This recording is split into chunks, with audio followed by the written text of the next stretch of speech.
5 English. New vocabulary, behavior, cause, deeds, expose, greed, guarantee, harsh,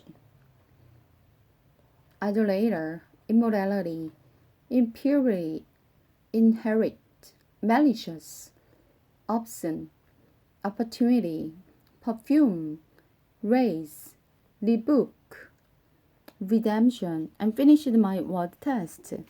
I will read Ephesians 5. I read the Ephesians 5, I'm gonna read the Ephesians 4, verse 31.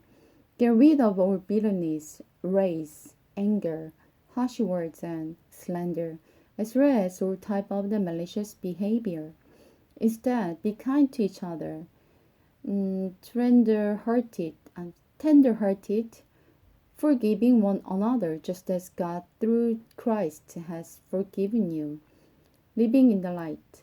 Follow God's example in everything you do, because you are His dear children. Live a life filled with love for others, following the example of Christ, who loved you and gave Himself as a sacrifice to take away your sin. And God was pleased because that sacrifice was like a sweet perfume to Him. Let there be no sexual immorality, impurity, or greed among you, such sin that no place among God's people. Obscene stories, foolish talk, and coarse joke, these are not for you. Instead, let there be thankfulness to God. You can be sure that no immoral, impure, or greedy person will inherit the kingdom of Christ and of God. For a greedy person is really an idolater who worship the thing of his word.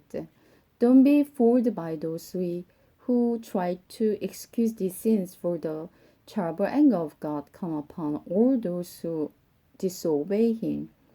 Don't participate in the thing these people do, for though your hearts were once full of darkness, now you are full of light from the Lord, and your behavior should show it.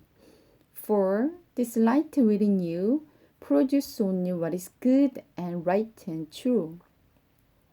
Try to find out what is pleasing to the Lord.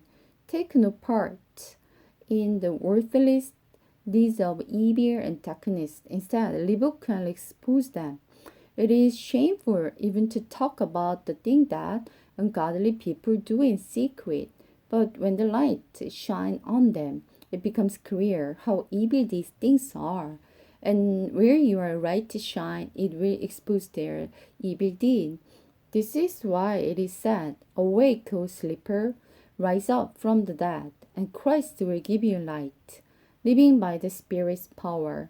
So be careful how you live, not as fools but as those who are wise. Make the most of every opportunity for doing good in these evil days. I really like this expression. For this light within you produce only what is good and right and true. Yes, if we follow the Holy Spirit, we just we have to behave good good things, because He's light and He's wonderful and just. That's why we resemble His deeds and behavior. So if we belong to the light, our behavior is very bright, like Holy Spirit.